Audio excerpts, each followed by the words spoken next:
Hello and welcome, Radhe Radhe आप सभी को। आज के वीडियो के टॉपिक में आपका स्वागत है। अगर आपको बेंच प्रेस मारते वक्त सामने की तरफ शोल्डर में पेन होता है, उसका बहुत बड़ा रीजन हो सकता है आपके शोल्डर राउंडेड है। अब राउंडेड है तो आपको चेक कैसे करना है कि आप शोल्डर राउंड है। हो सकता है आप लोगों को विजिबली ना हो, क्योंकि कई बार मसल मास इतना हो जाता है कि आपको अनाटमिकली आपको दिखाई नहीं देता। आप इस तरह से खड़े होगे, सिर्फ सीधा अपने थंब को अपने हाथ को इस तरह से करोगे सामने की तरफ, ऐसे बिल्कुल हाथ ढीला छोड़ के, कंट्रोल नहीं करना है आपको अपना हाथ। अब कुछ लोगों के हो सकता है इस तरह से आए, मतलब कुछ लोगों के इस तरह से आए, तो मतलब अगर जितना ऐसे घूमता जा रहा है मतलब आपके शोल्डर राउंडेड हो रहे हैं। इसका एक एग्जांपल अभी देख लो। अगर मैंने हाथ सीधा कर रखा है, मैं जितना घुमाता चला जाऊंगा मेरा पूरा जॉइंट यहाँ से घूम रहा है, तो यहाँ पे आके ये गड्ढा देख रहे हो, ये गड्ढा पड़ना स्टार्ट हो गया, मतलब शोल्डर राउंड होना स्टार्ट हो गया। बिल्कुल जितना पीछे चलता चला जाऊंगा ये गड्ढा फिल होता चला जाएगा, मतलब पैक मेरे स्ट्रेच हो रहे हैं, अच्छी खासी फंक्शनल में है। तो इस तरह से आप शोल्डर राउंडेड चेक कर सकते हो। और भी रीजन है, बट ये सबसे सिंपल वाला मैं बता रहा हूँ ताकि आप लोग सेल्फ असेस कर पाओ अपने आप को। तो शोल्डर राउंडेड के कुछ मेजर रीजंस है। अगर आप इस तरह से बैठ रहे हो, आप अगर टीवी देख रहे हो इस तरह से बैठ के, कई बार नेटफ्लिक्स चल रहा होता है, आपको पूरी पूरी रात 3-3 4-4 घंटे आप इस तरह से बैठ के नेटफ्लिक्स पूरी पूरी सीरीज खत्म कर लेते हो आप लोग, तो उस चीज से टाइम के साथ साथ, जाहिर सी बात है एक दिन में नहीं होगा। जैसे कल आपके राउंडेड शोल्डर नहीं थे, आज हो गए, ऐसा कभी नहीं होता। या फिर कल आपके थे और आज ठीक हो गए, ऐसा भी नहीं होगा। हर चीज टाइम के साथ होगी, ये ठीक भी टाइम के साथ होगी और ये खराब भी टाइम के साथ ही होती है। तो सबसे पहली चीज, आपको डेली लाइफस्टाइल में कुछ मेजर चेंजेस करने पड़ेंगे। जैसे इस तरह से बैठ रहे हो, मैं राउंड बैक करके बैठने के लिए मना नहीं कर रहा, बट आपको राउंड बैक करके बैठना बहुत लंबे टाइम तक वो कम करना पड़ेगा। सपोज आप अगर एक सिनेरियो में ले लें, 4 से 5 घंटे बैठ रहे हो, ठीक है, तो आपको अब बैठना है हार्डली 1 घंटा 2 घंटा। फिर उसके बाद अपनी स्पाइन थोड़ी सी घुमा लो अपना, मतलब मैंने उसके ऊपर अभी मैं बताऊंगा 5 एक्सरसाइज ड्रिल आपको क्या करना है, तो आप वो कर सकते हो बीच बीच में अगर आपको टाइम मिलता है। एंड आपको अपनी डेली लाइफस्टाइल में मेजर चेंजेस करने पड़ेंगे, क्योंकि आपकी न्यूट्रिशन भी ठीक नहीं होगी, ठीक है। क्योंकि अगर आपका ये सब चल रहा है तो न्यूट्रिशन पे भी ध्यान देना है, पोस्चर पे ध्यान देना है, उसके बाद आपका रिहैब आता है जो मैं बताने वाला हूँ। अब आपका अगर इस तरह से बैठने का है, तो आप मेरा अगर ध्यान से देखोगे तो मेरी थोड़ी सी बैक भी राउंड हुई है ना, सिर्फ शोल्डर राउंड नहीं है, थोड़ी सी बैक भी राउंड है। इसमें मेरे इरेक्टर स्पाइन टाइम, मतलब कुछ भी मसल बहुत लंबे टाइम तक स्ट्रेच पोस्चर में रहती है, तो वो टाइम के साथ वीक होना स्टार्ट कर देती है। आप अगर ऐसे बैठे हो, अब देख रहे हो मेरा ये स्केपुला भी छोड़ दिया, मेरे रोम्बॉइड ने मेरे मिड ट्रैप अपर ट्रैप में मेरा स्केपुला छोड़ दिया। अब ये राउंड की तरफ होना स्टार्ट हो गए हैं। अब मैं अगर इस तरह से राउंड हो रहा हूँ, मेरी पैक मसल टाइट हो रही है, क्योंकि उसने अब ये जॉइंट को आगे की तरफ खींच लिया, क्योंकि आपका मसल का जो इम्पैक्ट आ रहा है वो। अब दूसरी चीज देखिए, अब मैं अगर राउंड हूं तो मतलब मेरा जॉइंट भी टाइम के साथ साथ स्टिफ होता चला जाएगा। तो आपको करना क्या है, ये जो ड्रिल बताने वाला हूँ ये मोबिलिटी बेस है। इसमें मोबिलिटी मैं थोरेसिक की भी बताऊंगा, शोल्डर की भी बता रहा हूँ, और कुछ मस्कुलर एक्टिवेशन जो आप कर सकते हो अपने पोस्चर को ठीक करने के लिए। एंड आपको न्यूट्रिशन या फिर सप्लीमेंट, सॉरी, आपको सप्लीमेंटेशन में किस किस चीज का ध्यान रखना है। आपको कोलाजिन खाना है प्रॉपर, आपको मैग्नीशियम का ध्यान रखना है, विटामिन D3। हो सकता है टाइम के साथ साथ जॉइंट थोड़ा डीजनरेट भी होना स्टार्ट हो जाए। अगर आपको सामने की तरफ पेन आ रहा है, हो सकता है डीजनरेशन के चलते भी आ सकता है, तो आपको ये सब मेजर चीजें आपको चेंज करनी है, डेली लाइफस्टाइल चेंज करनी है। एंड आपको बाद में ये रिहैब है, अगर ये सब ऑन पॉइंट चल रहा है तो बाद में आपका रिहैब बहुत काम आएगा। आपकी रिहैब की 5 ड्रिल्स। एंड आज मेरा बैक है, मतलब बैक का वर्कआउट है। अगर आपको देखना है तो वीडियो एंड तक देख लेना।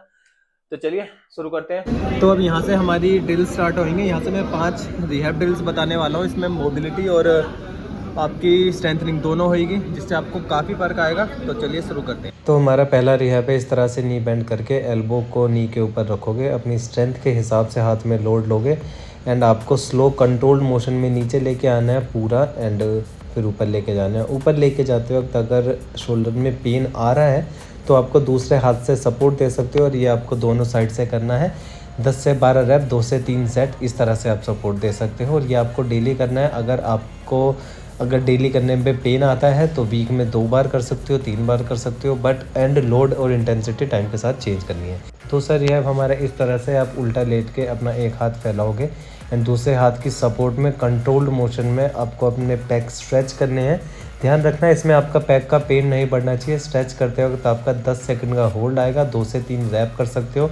दोनों साइड से 2 एंगल में थोड़ा हाथ ऊपर रख के, जैसे मैं अब दूसरी साइड से कर रहा हूँ, हाथ थोड़ा ऊपर रहेगा। उसके बाद आपको दूसरी साइड 90 डिग्री तक आपको लेके जाना है।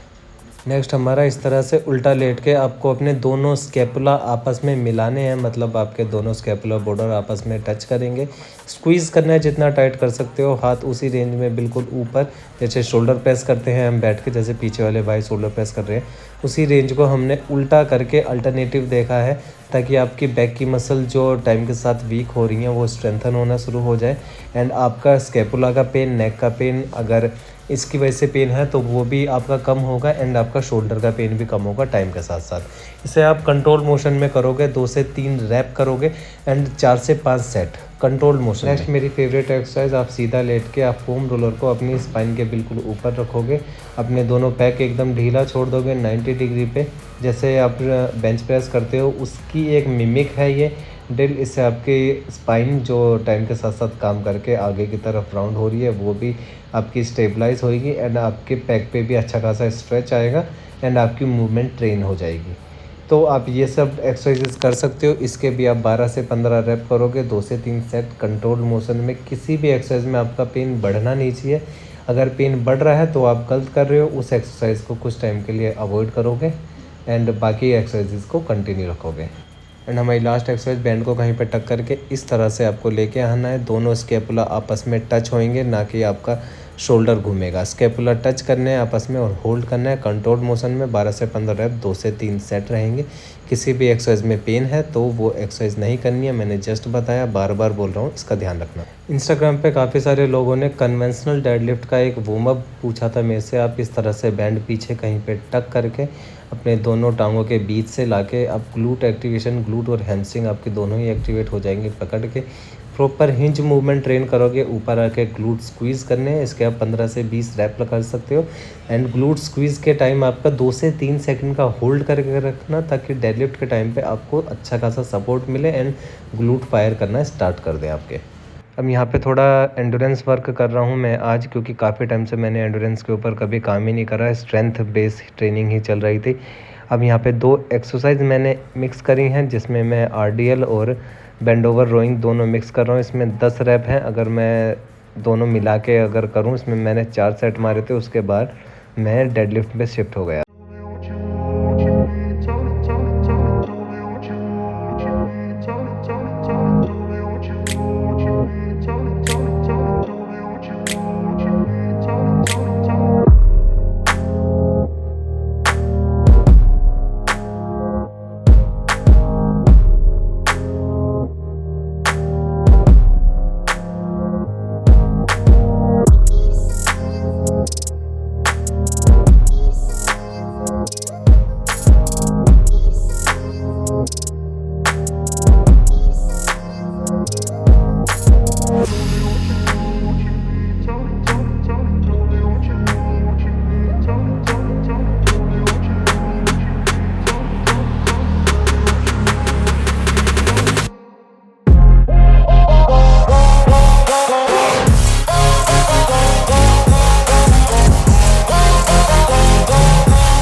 तो नेक्स्ट एक्सरसाइज है हमारी assisted bend over dumbbell rowing. इसमें पिछले कुछ टाइम से एल्बो में थोड़ा पेन था, तो इस वाली एक्सरसाइज में मैं थोड़ा मूवमेंट रिस्ट्रिक्ट करने की कोशिश कर रहा था, ताकि एल्बो का पेन दोबारा ट्रिगर ना हो एंड बैक की मसल पे ज़्यादा फोकस है, ताकि बैक की मसल अच्छे से कॉन्टैक्ट हो पाए एंड अवॉइड कर सकूँ मैं अपनी एल्बो के पेन को।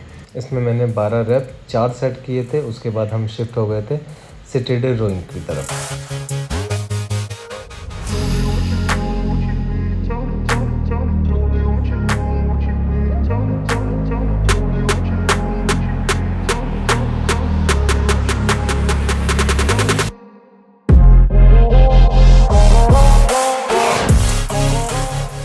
एंड अब आगे जाके घर पर जाके खाना वाना खा के मस्त सो जाएंगे।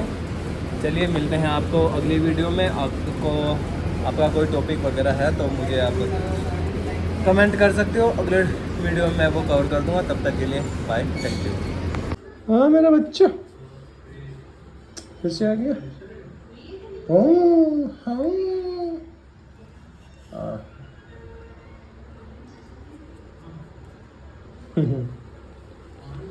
चल बाय बोल सबको। टा टा टा टा।